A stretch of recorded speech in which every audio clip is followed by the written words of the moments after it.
I've seen a lot of change, been through a lot of pain. Some things are not the same as they were a year ago, but all will be okay. I move on each and every day. The past is where it stays, way back a year ago.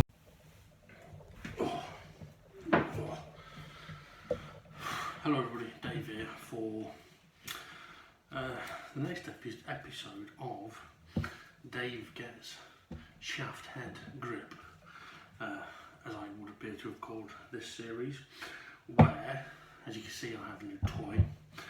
And basically we're going to try and do a few things with the head of the golf club, or a golf club. So I've got one here which has got a graphite shaft, but I think I've got 4 where the graphite is actually fractured, so I'm basically going to use these clubs as test clubs. So if we take a look at the quality of the head, the metal it's very pitted, it's very patchy, it's not shiny. So yeah, the head doesn't look very good. So the idea is to try and get that cleaned up so that it is shiny. Alright, so that's one of the things I want to try and do. The other thing as well is the head, the face, sorry, the club face. On here we've got grooves. Now, quite often the higher the loft, so like pitch wedge, sandwich, 9 iron, 8 iron, they tend to get used more, so the grooves get damaged more, and they also get full of dirt and shit. So what we're going to do is we're actually going to re-groove this. So I've got the tool for that here, spiky tool, spiky Wilbur. So we're going to re-groove it, and then we're going to try and see if we can get it to shine. Now, because there's this one and 3 others that are scrap, basically, it's going to give me the opportunity to, I'm going to sneeze,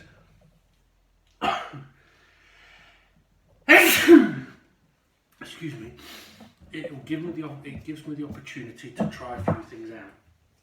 So, I am going to try a few different dremel bits on the head, to see if it's quicker and easier to get it cleaned up like that, or whether I'm going to have to hand sand them, because if I can do it without hand work, it'd be a hell of a lot easier.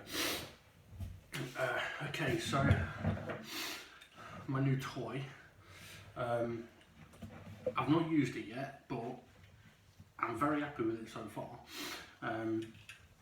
It isn't light, and it is Stanley made, and it is a vice, a portable vice. Quite often you get them where you have to bolt them to a surface, but I wanted a portable one. £26, so for 26 quid, good fucking price. And the idea is that hopefully I can bolt this to the table, or at least clamp it on, and then the cool thing about this is it's adjustable. I'll just loosen it off a little bit. It's the ball joint, so it is adjustable, so I can have it like a normal vice. Either way round, I can have it at an angle. So I'm so far very pleased with it, and I wouldn't be surprised if this will actually come in very handy for any woodworking items I might do. So I'm glad I've got this little thing. So I've kind of partially set it up a little bit on an angle. Now I will need to check, but basically, because I'm working with a golf club that has no like one specific flat surface to work with, having the adjustability is useful. So I'm going to use the vice grip that came with the grip replacement kit. So I'm going to use that on the shaft and then have that in the vice. So again, this is another reason for using the scrap clubs, is if I happen to clamp it too tight, it doesn't matter if I damage the graphite because it's already fucked.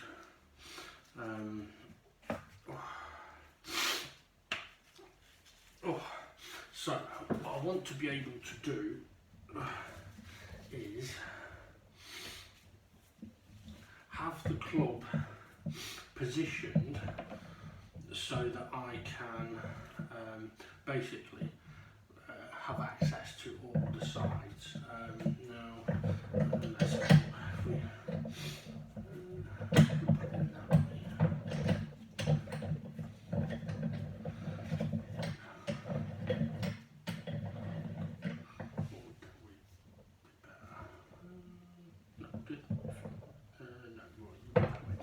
Undecided. Right, okay. There was a reason for my little confusion there. Right. Now also, because this is now being used in a proper vice, it should actually grip the clubs better, rather than when I was clamping them to the table. It should give a much better grip on it. Okay, so that's fairly stiff.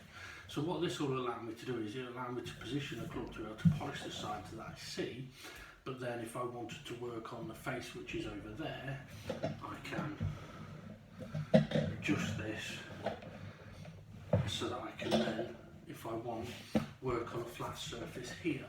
So that's the brilliant thing about it. I don't have to move.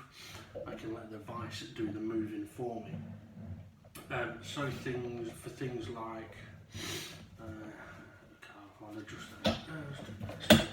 Okay, so for things like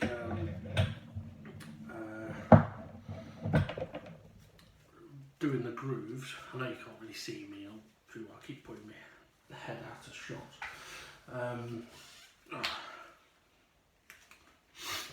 Also, if you're wondering why I put the vice on this bit and not this bit, it's because I walk past this way more often than I walk past that way. So, I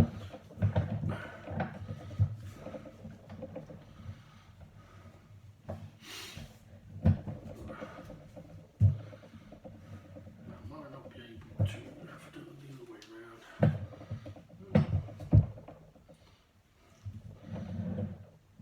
Okay, so I could do it like that. It's a bit low down, but I could get it flat. But basically, it allows me a lot of flexibility to position the club. So when it comes to doing the grooves, I can sit here and have it in a straight line. So, yeah. So I'm looking forward to using the new toy. So what I'm going to do is I'm going to get this ready for trying to do the grooves, because I've not tried doing that yet, but also there is a bit of advice to give for it. So I'm going to take a moment, get a set for that, and I'll be back in a minute. Okay, so I've got a slightly different camera position now. So what we're going to do is, as I've seen recommended, is to tape the golf club on the edge of the face, because obviously there's part of the head which is the head, and then there's the part which is the face with the grooves on. And I think the idea is that as you're going across, it's less likely to go and go through beyond where it's supposed to. We'll see how well that works. Personally, I don't expect masking tape to stop it that much, but maybe it just helps stop scratching of the head. Okay. So the first thing that we're going to want to be doing is obviously clearing out the grooves.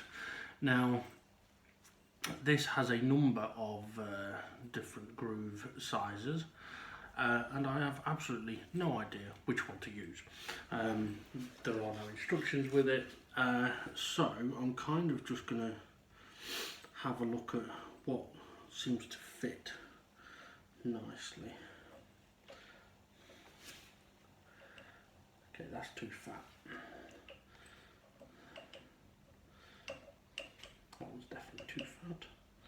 So is that one. So we're probably looking at that or that.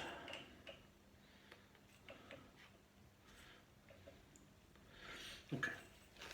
Now these are quite sharp.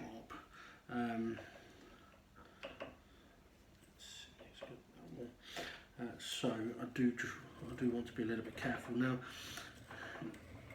the idea with this as well isn't that you have to use loads of force, because these should be sharp enough to just take that little bit of metal off to give it a nicer groove.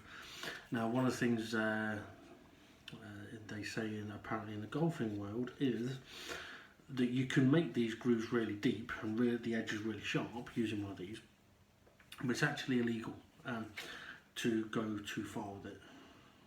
When I say illegal, you're not going to get arrested for it, but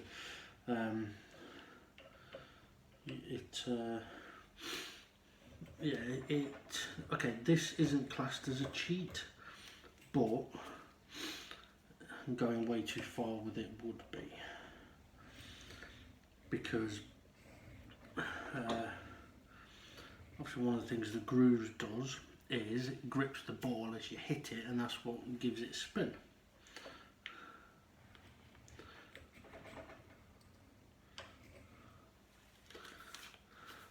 Now I am trying to be fairly gentle with it. I don't want to go too wild, but it may be handy to go wild and see what it does. Interestingly, tipping the tip into it seems to be getting a better cut, so I'm going to have to make sure I do it coming towards me as well.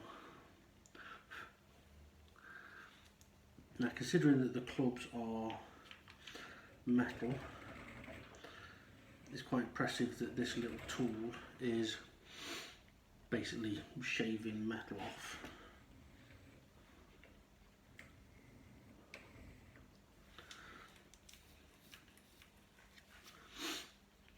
So I'm going to need to sort of make sure I clean up properly afterwards, otherwise I could end up with metal shavings in my feet or in my clothes.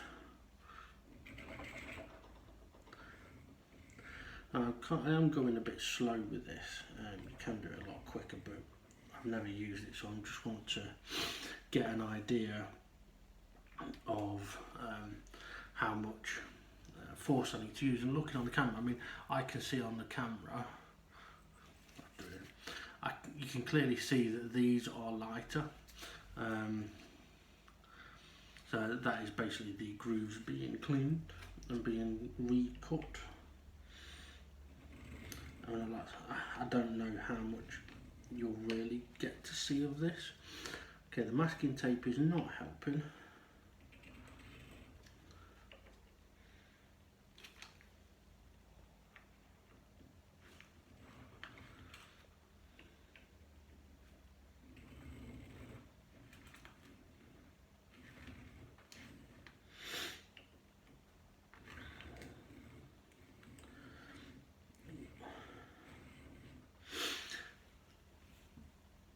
Now I would fully expect, let's say, the higher lofted clubs to need re-grooving more than a lower lofted club, because they don't get used as much. Also, one of the things that happens with these club faces, even though it is metal, hitting a ball however many hundreds of thousands of times, it does move the metal about, and that's why the grooves actually end up getting narrower, which is why this tool exists.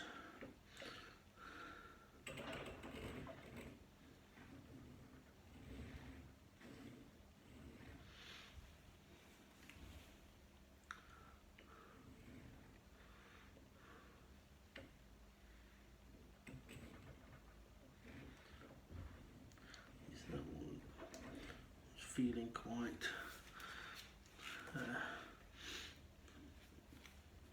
gritty.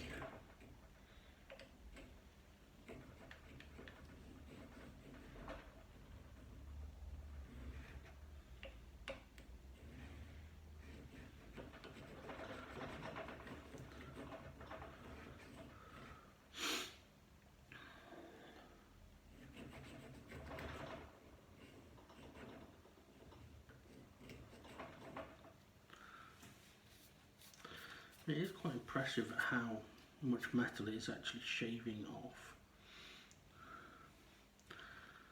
I can see it might take a while to get used to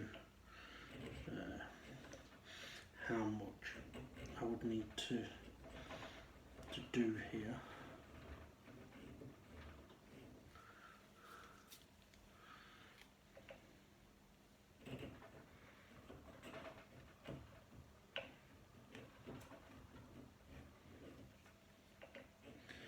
Because it is very easy to take quite a bit of the metal off it.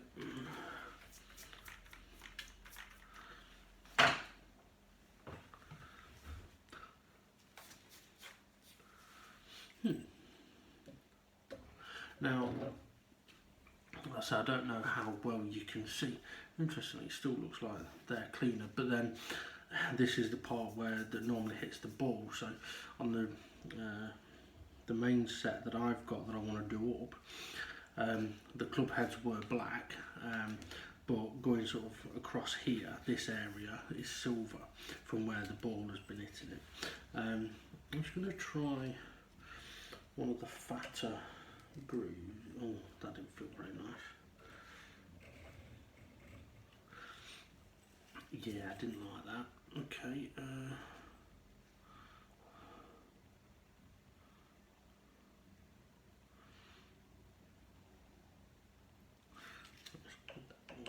Is it that one? No, that one. I might have to mark one of these to make sure that I use the same one for all of them. So I'm going to use a bit more force now just to really get some groove on it.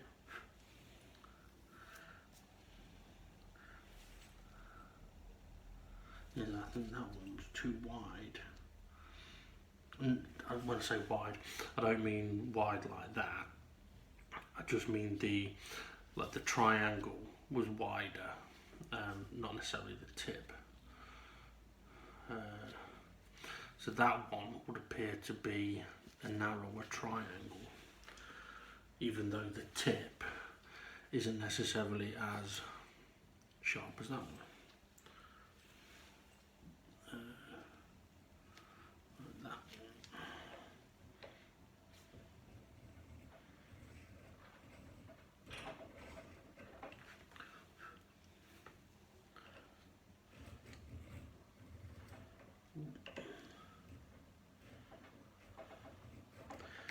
I suppose one way I could sort of judge how much I'm taking off here is to make sure that the whole groove is a shiny silver, but it might be easier said than done if in there is dirty or something, or I've got metal shavings left in there.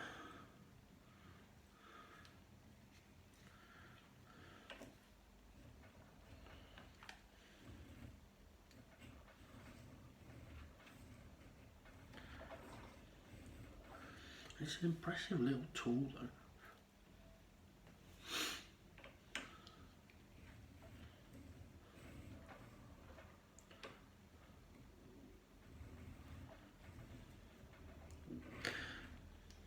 Definitely going, I keep coming too far this way and I am marking it. Bit of a ball like that.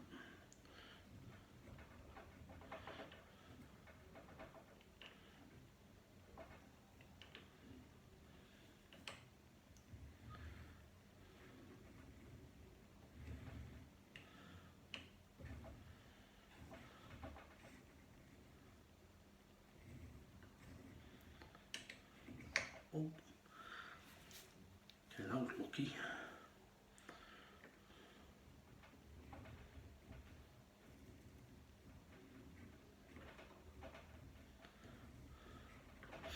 Interesting, it seems to be more effective when I'm pulling it rather than when I'm pushing it, unless I'm just not pushing it with the right sort of angle.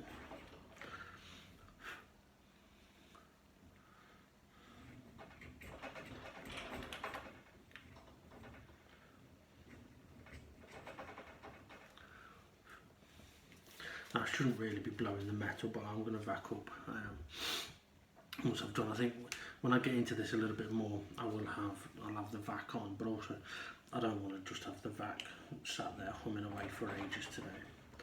Because one of the things I am trying to do is, if I've got projects that are going to be really noisy to do, I'm trying to not do them when the downstairs neighbour is in, so that I'm not disturbing them. So when it comes to like my dining table, I've done quite a bit of the carving on it, but I'm not doing any this weekend, because while he's off, the last thing he's going to want to be hearing is my Dremel going all fucking weekend.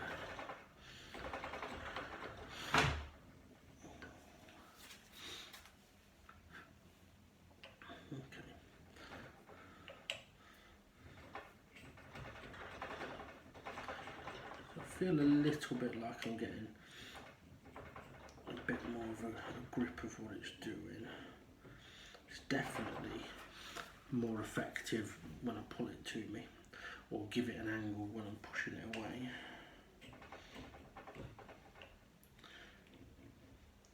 Now one of the things as well with doing this is, the sharper you make the grooves, the more damage it can do to golf balls. Quite a bit of metal dust coming off there, but there'll be quite a bit of dirt as well. Okay, we're looking at whether that could still do with a bit of work.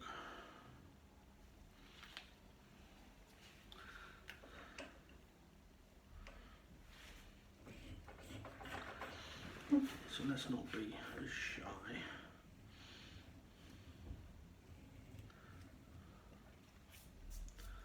That's better.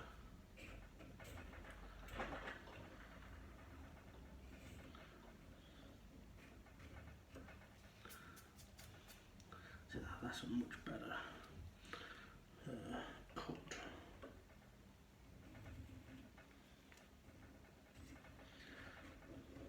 Well, it looks a better cut anyway. I've kind of got increasingly forceful with it, but I'm basically trying to make sure that the sides of the groove have got a clean-ish edge.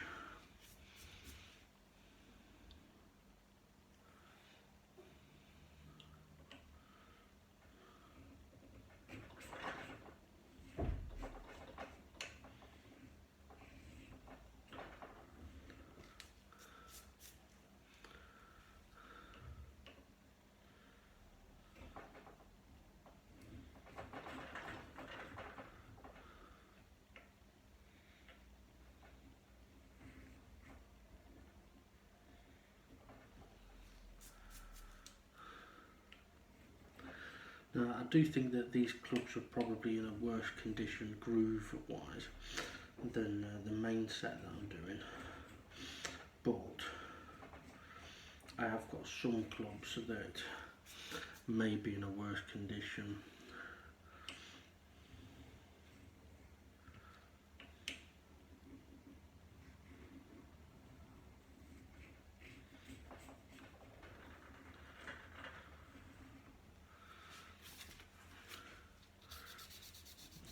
Definitely looking better.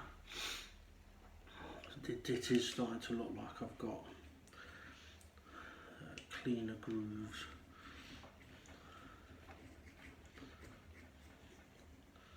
Oops, I'm out of the slot.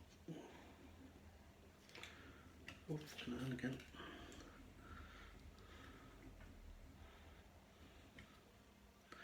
So that's something that really shouldn't happen if the grooves are proper. It shouldn't pop out.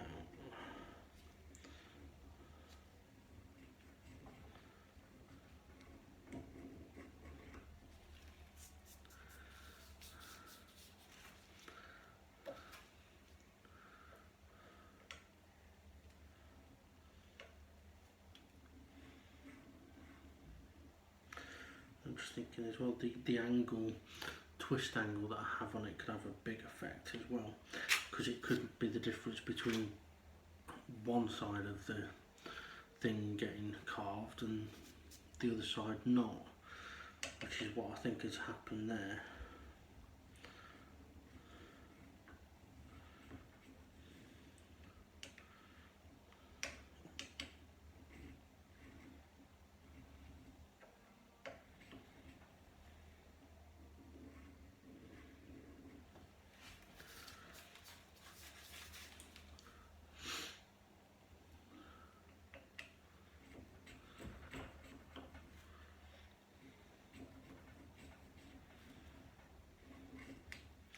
Now, one of the reasons that I sort of got a bit interested in trying this was because, as you can tell, it's a much quieter pursuit.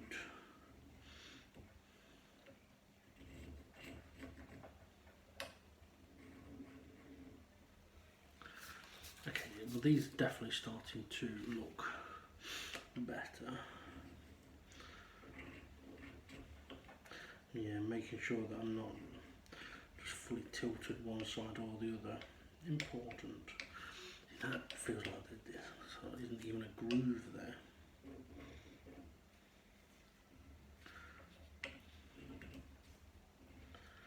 That's the thing, if this tool isn't sort of feeling the groove on the club, then the bowl's not going to be affected by a groove on the club, is it?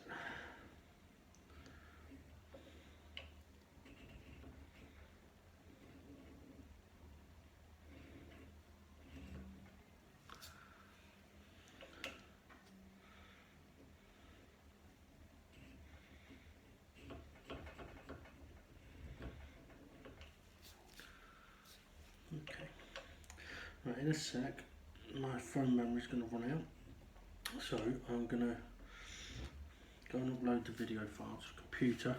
We'll come back, we'll give this a clean, and then we'll have a look at seeing what we can do on the rest of it. We'll also try and give you a closer view on how that's looking, so we'll be back in a sec. Okay, so gonna have a quick clean up. At least I would if I plugged the fucking back in. Oh.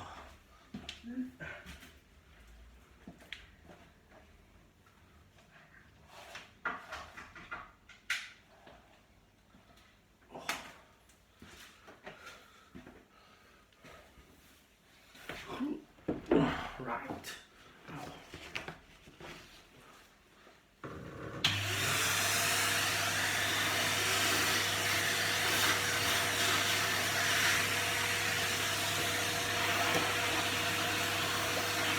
Now, maybe I should have done a before and after picture on the grooves, but I didn't think about that.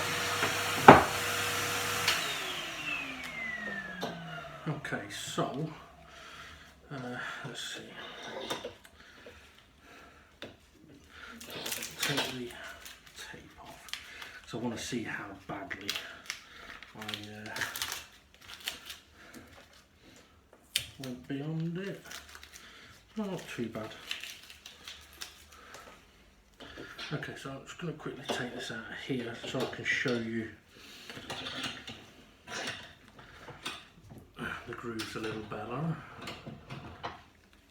Okay, so obviously all those shiny bits you can see, that's where I've carved it out. So there is considerably more groove available, but it still looks messy. Obviously there's the darker metal there, but it looks messy, it's a mess. I didn't clean the club before we started. So one of the things that I'm just going to quickly do is give the club head a quick clean with some rubbing alcohol. And it's a good idea not to use water because it turns out that one of the side effects of doing these sort of restorations that I'm looking at doing is that if you leave the clubs wet, they will go rusty. But rusty look golf clubs is sort of a look that is kind of in at the moment, apparently. So I just want to give these a bit of a rub, because it's possible that in there there's still dirt or metal shavings or mud that didn't get grooved out.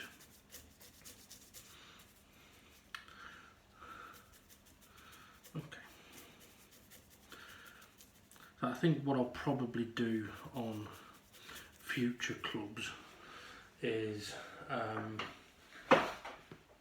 I'll probably give it a clean first,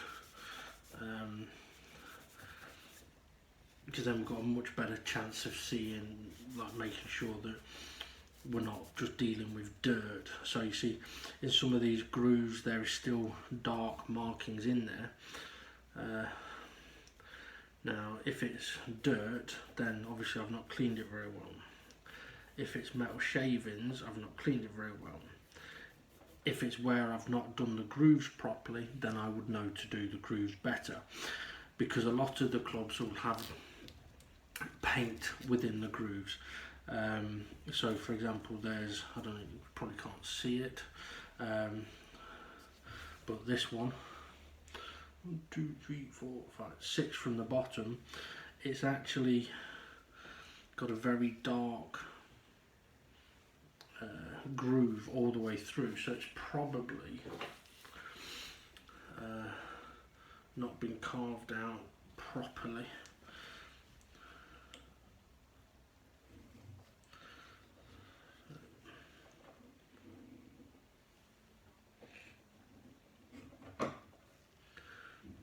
Okay, yeah, so that's much better. And see, yeah, okay, that is a lot better. Now one of the things with this as well, so if we look at, we take that, if I have it tilted too far one way, I don't know if I can use as an example, but its carving point, if I have it tilted too far one way, then where the tip meets the metal, there is an area just on this edge that won't get touched by this, and that'll leave the dark marks. So ideally you want to do it straight, but if I happen to do it tilted, it's going to leave an edge, so I'd have to tilt it the other way to then make sure the tip goes into that bit that it didn't get before, which is pretty much exactly what's just happened there. Right, okay, so for what I'm learning, I'm fairly happy with that. Okay, so what I'm going to do now is I'm going to stop, because I think this is be about a 30-minute video already. So what I'm going to do, because obviously with these I am just sort of doing it to learn, but what I'll do is I'll do another video. I'll do another video where we have a look at cleaning up the head. At least then I'm not going to end up with an hour-long video of me just doing this. Okay, so I'm going to bugger off, have fun, and we'll see if we can make this look a bit better on the next one.